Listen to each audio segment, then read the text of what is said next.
Hello viewers, graphics Bangla টিউটোরিয়ালের পক্ষ থেকে স্বাগতম। আজকে আমরা দেখব অ্যাডোবি ইলাস্ট্রেটর সিসি ব্যবহার করে কিভাবে খুব সহজে একটি লোগো তৈরি করা যায়। যে কোনো প্রতিষ্ঠানের বা শিক্ষা প্রতিষ্ঠানের অথবা ব্যবসায় প্রতিষ্ঠানের জন্য কিভাবে আমরা একটা লোগো তৈরি করতে পারি সেটাই আজকে আমরা দেখব। তো বন্ধুরা, চলো কাজ শুরু করা যাক। লোগো তৈরি করার জন্য শুরুতে আমরা যদি একটা রাউন্ড লোগো তৈরি করতে চাই, এখানে আমি একটা লোগো তৈরি করে রেখেছি। এরকম একটা লোগো কিভাবে তৈরি করা যায় সেটা আজকে আমরা দেখব। তো এই লোগোটা তৈরি করার জন্য আমার এখানে আমরা যেহেতু রাউন্ড লোগো তৈরি করেছি সেজন্য আমাদের কয়েকটা বৃত্ত দরকার। আমরা এখান থেকে এলিপস টুলে ক্লিক করি, ক্লিক করে এখানে একটা ক্লিক করি, ক্লিক করে এখানে উইডথ হাইট 2 2 দেওয়াই আছে। যতই দেওয়া থাকে আমরা 2 2 নিব, নিলে এরকম একটা বৃত্ত আমরা পাবো। এখানে উইডথ হাইট নিয়ে একটা বৃত্ত পাবো। এটাকে আমরা একটু স্ট্রোকটা বাড়িয়ে দিতে পারি, 1.5ও দিতে পারি, দিলেও চলবে। আচ্ছা, দেন আমরা এই বৃত্তটাকে একটা কপি করব একটা নির্দিষ্ট মাপে। এর ভেতরে একটা বৃত্ত নিব, তার ভেতরে আরেকটা বৃত্ত নেব। এটা কপি করার জন্য আমরা যাব হচ্ছে অবজেক্ট মেনুতে গিয়ে পাথ থেকে অফসেট পাথ। অফসেট পাথে এখানে দেখুন offset, join, meter limit, preview. আমরা প্রিভিউটাতে ক্লিক করে রাখি। প্রিভিউ ক্লিক করার সাথে সাথে দেখেন এখানে -0.15 ইঞ্চি দেওয়াতে এর ভিতরে আরেকটা বৃত্ত তৈরি হয়ে গেছে। আমাদের এই বৃত্তটাই দরকার ছিল, আমরা ওকে দিয়ে দিব। বাস, এখানে একটা বৃত্ত তৈরি হয়ে গেল। এখন এই বৃত্তটার ভিতরে আমরা আরেকটা বৃত্ত নেব। আবারও একই পদ্ধতিতে অবজেক্ট পাথ, অফসেট পাথ, এখানে -0.15 ইঞ্চি দিয়ে ওকে দিয়ে দিব। আরেকটা বৃত্ত তৈরি হয়ে গেল। দেখুন বন্ধুরা, এখানে 3টা বৃত্ত তৈরি হয়ে গেল। তো আমি প্রথম বৃত্তটা এবং শেষ বৃত্তটা, 2টা বৃত্ত সিলেক্ট করলাম, মাঝখানেরটা না কিন্তু, প্রথমটা এবং শেষটা। 2টা বৃত্ত সিলেক্ট করলাম। সিলেক্ট করে এটা ফিল কালারটা একটু চেঞ্জ করে দিই। ধরুন এই কালারটা যদি আমি নিতে চাই, যে কোনো একটা কালার আমরা এখান থেকে চুজ করতে পারি।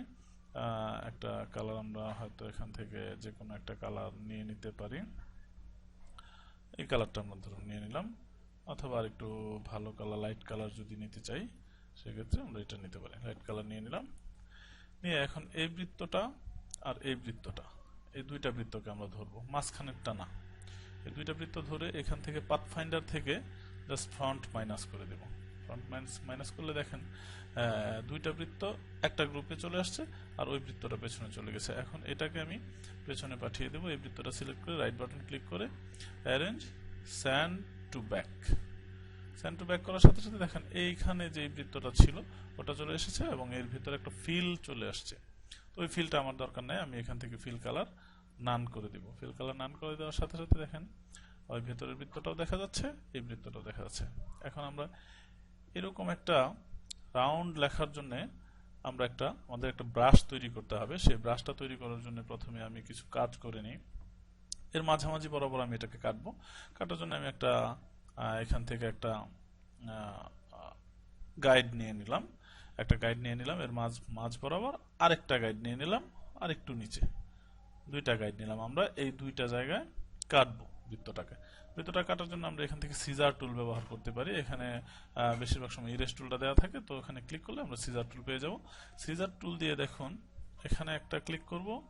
এখানে ক্লিক করার সাথে সাথে এটা কেটে গেছে, অর্থাৎ এদিকে একটা অ্যাঙ্কর পয়েন্ট তৈরি হয়ে গেছে, অর্থাৎ এটা কেটে গেছে। তারপরে এই পাশে আবার কাটবো।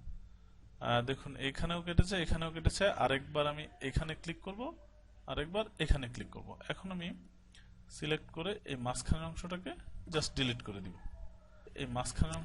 আমরা জাস্ট ডিলিট করে দিব। ডিলিট করে দেওয়ার সাথে সাথে দেখুন এখানে একটা দাগ, নিচে আরেকটা দাগ, 2টা দাগ চলে এসেছে।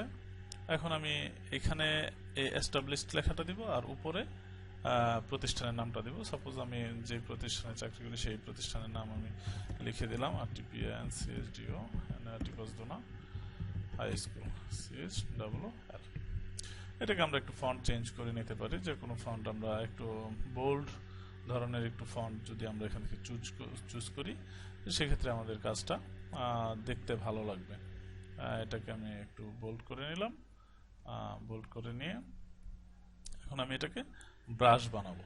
ব্রাশ এটা মোটামুটি একটা প্রমাণ সাইজে নিয়ে নেব, খুব বড়ও না খুব ছোটও না, 14-15 সাইজে আমরা ধরুন এখানে 15 সাইজে নিয়ে নিলাম। 15 নিয়ে এটাকে আমি রাইট বাটন ক্লিক করে এটাকে আউটলাইন করব, ক্রিয়েট আউটলাইন। আউটলাইন করার সাথে সাথে ফন্টগুলো ভেঙে গেছে। এখন দেখুন এখানে ব্রাশ প্যালেট আছে। ব্রাশ প্যালেটে আমি জাস্ট এটাকে ড্র্যাগ করে ওখানে নিয়ে ছেড়ে দেওয়ার সাথে সাথে দেখুন এখানে নিউ ব্রাশ নামে একটা ডায়ালগ বক্স চলে এসেছে। এখানে স্ক্যাটার ব্রাশ আর আর্ট ব্রাশ, প্যাটার্ন ব্রাশ। আমরা এখানে যেহেতু আর্ট ব্রাশ নিয়ে কাজ করবো, আর্ট ব্রাশে ক্লিক করলে ওকে ক্লিক করব। ওকে ক্লিক করার সাথে সাথে আরেকবার দেখুন এটা আরেকবার ওকে চাচ্ছে, আমি আবার ওকে ক্লিক করব। এখন দেখুন ওখানে একটা আটিপাঁচদোনা হাই স্কুল ছিল, এখানে আটিপাঁচদোনা হাই স্কুল নামে একটা ব্রাশ তৈরি হয়ে গেছে। এখন আমি জাস্ট এটাতে ক্লিক করে এই যে বৃত্তটা আমি কেটে নিলাম সেই বৃত্তটাতে ক্লিক করলাম, ক্লিক করে আটিপাঁচদোনা হাই স্কুলে ক্লিক করব। দেখেন এখানে আটিপাঁচদোনা হাই স্কুল লেখাটা চলে এসেছে। এরকম আমি এস্টাবলিশড লেখাটাকেও একটা ব্রাশ করেছিলাম, এটাতে ক্লিক করে দেখুন আমি এস্টাবলিশে ক্লিক করলাম, এখানে এস্টাবলিশড লেখাটাও চলে আসলো, কিন্তু এস্টাবলিশড লেখাটা আসলো উল্টা। এটাকে আমরা সোজা করে দিতে পারি। এখান থেকে ট্রান্সফর্ম থেকে ফ্লিপ হরিজন্টাল, লেখাটা সোজা হয়ে গেল। এখন আমাদের লেখাগুলো চলে আসলো, কিন্তু লেখার কালারগুলো এখনো আসেনি। এটাকে আমরা কালার চেঞ্জ করার জন্য একটা ক্লিক করি, এটাকে সিলেক্ট করে অবজেক্টে গিয়ে এক্সপান্ড অ্যাপিয়ারেন্স। দেখুন এখন ফন্টগুলো ভেঙে গেছে এরকম মনে হচ্ছে।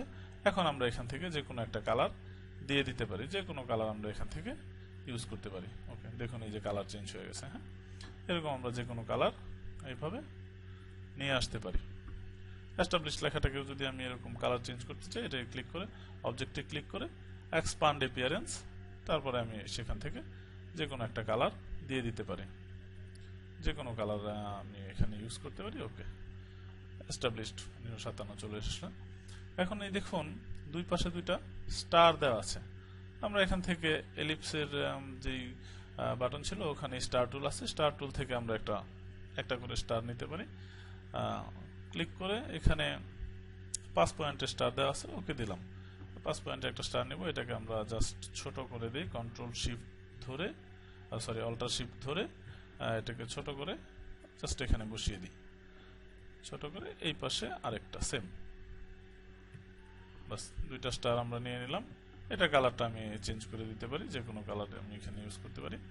কালারটা চেঞ্জ করে দিলাম। দেখুন এখানে কিন্তু লেখার কাজটা প্রায় হয়ে গেছে, এখন আমরা জাস্ট এইখানে যেই সূর্যটা আছে আমরা এখন সেই সূর্যটা তৈরি করব, এবং পেছনে যেই সবুজ ব্যাকগ্রাউন্ডটা আছে সেই ব্যাকগ্রাউন্ডটা আমরা তৈরি করব। তো এর জন্য আমাকে আবার একটা এলিপস নিতে হবে। এলিপস নিয়ে আমি জাস্ট এখান থেকে এই মাপের একটা এলিপস নিলাম, এটা ওই বৃত্তটার সোজাসুজি একটা এলিপস নিলাম, জাস্ট দুইটা বৃত্ত যেন সমান হয়। একটা এলিপস আমি নিলাম, এলিপস নিয়ে এটাকে দেখুন আমি অর্ধেক করব।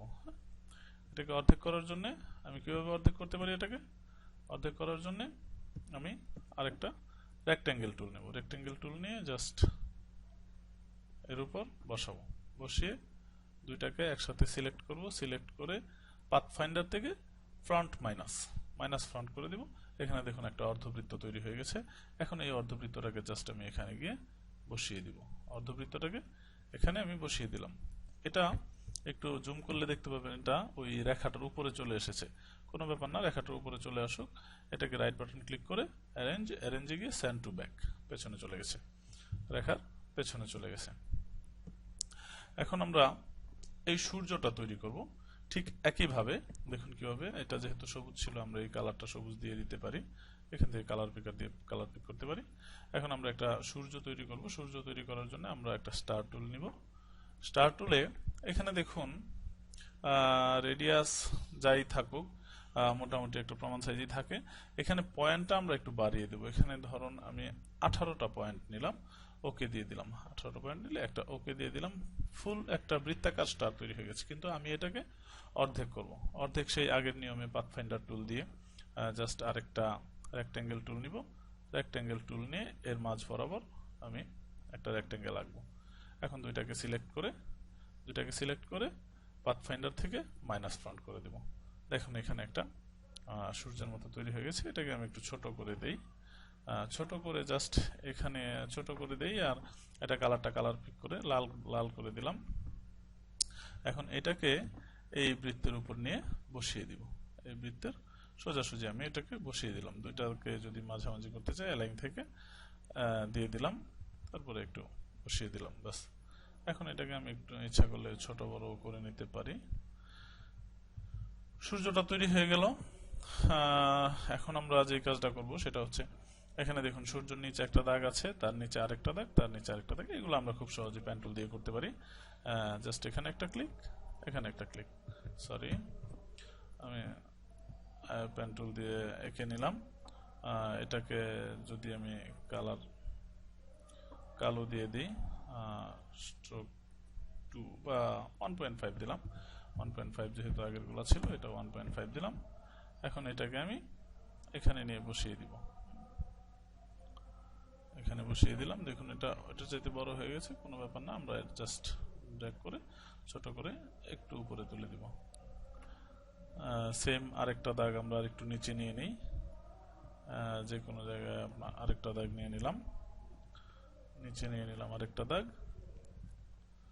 এবং সেম আরেকটা দাগ যদি আমরা নিতে চাই, এটাকে জাস্ট, এটা না থাকলেও চলবে, সমস্যা নেই। আবার আমরা পেন টুল দিয়ে একটা সোজা দাগ টেনে নিব, সোজা দাগ টেনে এটাকে 1.5 করে দিলাম, দিয়ে এটাকে আমরা 2 ভাগ করে দিলাম, বাস মাঝামাঝি জায়গা আমরা এটাকে 2টা ভাগ করে দিলাম, 2টা ভাগ করে দিলাম। দেখুন এগুলো একটু মাপটা ঠিক করে দিলাম, ঠিক করে 2টা ভাগ করে দিলাম। এখন আমার এই ভাগগুলো হয়ে গেছে। এখন জাস্ট মাঝখানে লেখাটা, যে কোনো লেখা আমরা লিখতে পারি, টাইপ টুল দিয়ে আমরা যে কোনো লেখা লিখতে পারি। টাইপ টুল দিয়ে এখানে এডুকেশন, পিস, প্রগ্রেস, যে কোনো লেখায় আমরা লিখতে, LED is in knowledge is power, knowledge is power, এই ধরনের লেখা যদি আমরা এখানে দিতে চাই, ফন্টটা এই ক্ষেত্রে ফন্টটা একটু চিকন ফন্টের দিব, যাতে দেখতে ভালো দেখায়। কারণ বেশি মোটা ফন্ট সব জায়গায় দিলে সেটা ভালো দেখায় না। আমরা ফন্ট সাইজটাকে 9-10 এরকম করে দিতে পারি, এরকম করে দিতে পারি। এই গাইডগুলো এখন আমাদের দরকার নেই, গাইডগুলো আমরা হাইড করে দিতে পারি, hide guide. Knowledge is power, এই লেখাটাকে আমরা একটু বড় করে দিলাম, এই লেখাটাকে একটু বড় করে দিলাম। এখন দেখুন এই বৃত্তের মাঝখানে দুই পাশে 2টা বই আছে, আরেক পাশে একটা মোমবাতি। আমরা এগুলো তৈরি করে রেখেছিলাম, বইটা আমি জাস্ট এখান থেকে কপি করে বসিয়ে দিতে পারবো। এখান থেকে কপি করে বইটা বসিয়ে দিলাম। মোমবাতিটা আমরা ইচ্ছা করলে এঁকেও দিতে পারি, একটা মোমবাতি আঁকা খুব সহজ। তারপরে একটু দেখে নেই মোমবাতি আঁকা, জাস্ট এরকম একটা নিলাম। এখন একটা মোমবাতির ওই মাথাটাকে আমি আঁকবো, এবং দেখুন উপরে একটা বৃত্তের মতো আছে। তো ওই বৃত্তটা আমরা আগে একটা বৃত্ত নিয়ে নিই, এলিপস নিলাম, একটা এলিপস এঁকে দেই, এর সমান করে একটা এলিপস এঁকে এটাকে একটু বাঁকিয়ে দিব, বাঁকা করে দিব, বাঁকা করে এর মাঝামাঝিতে বসিয়ে দিব। দেখুন বসিয়ে এটাকে আমরা একটা গ্রেডিয়েন্ট দিয়ে দিতে পারি, এখান থেকে একটা গ্রেডিয়েন্ট কালার দিয়ে দিলে, এটা রেডিয়াল আছে তো লিনিয়ার দিয়ে দিলে এরকম হয়ে যাবে। গ্রেডিয়েন্ট দিয়ে দিলাম জাস্ট। এখন এই দুটোর স্ট্রোকটা নান করে দেই, স্ট্রোকটা যদি না রাখি, অথবা এটা এখন একটু ছোট করে দিলেই ভালো দেখায়, ঠিক আছে।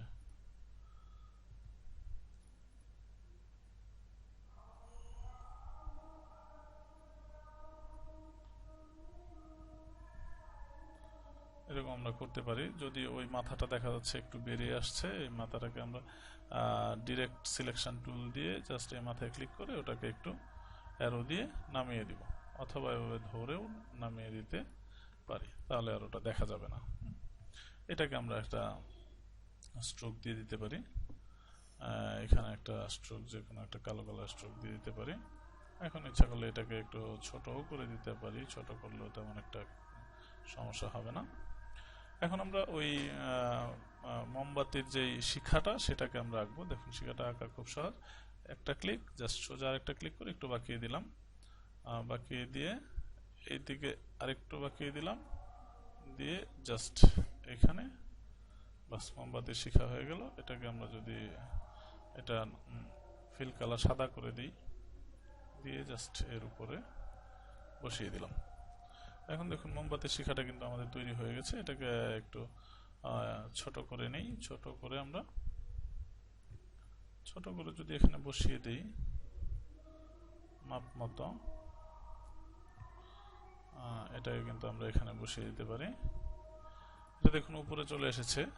এটাকে সিলেক্ট করে সবগুলোকে একসাথে সিলেক্ট করে রাইট বাটন ক্লিক করে অ্যারেঞ্জ সেন্ড টু ব্যাক, বাস পেছনে চলে গেছে। সবটা একসাথে ধরে আমরা আরেকটু নিচে দিয়ে দিলাম।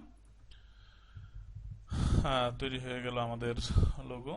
যদিও এই জায়গাটা একটু খুব ভালো দেখাচ্ছে না, এটাকে একটু বাড়িয়ে দিতে পারলে হয়তো ভালো দেখাবে। ব্যাস, আমাদের কাজ শেষ। এখন আমরা এই লোগোটিকে সেভ করব। সেভ করে পরবর্তীতে যেন ব্যবহার করতে পারি সেজন্য আমরা ফাইলে যাব। ফাইলে গিয়ে সেভ এস, এখানে দেখুন ফরম্যাট দেওয়া আছে ফাইল নেমটা আমরা দিলাম লোগো ফাইল নেম দিলাম।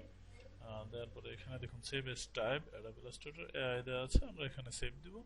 সেভ দিলে এখানে অনেকগুলো ভার্সন চায়, যাদের যে ভার্সন আছে। জেনারেলি এক কম্পিউটারে কাজ করার জন্য এখানে ডিফল্ট ভার্সনটাই দেওয়া থাকে, ওটা থাকলেও চলবে। অথবা অন্য কম্পিউটারে নেওয়ার জন্য যদি অন্য কোনো ভার্সনে সেভ করা দরকার হয় সেটা আমরা এখান থেকে সিলেক্ট করে দিতে পারি। যে আমরা জাস্ট ওকে করব।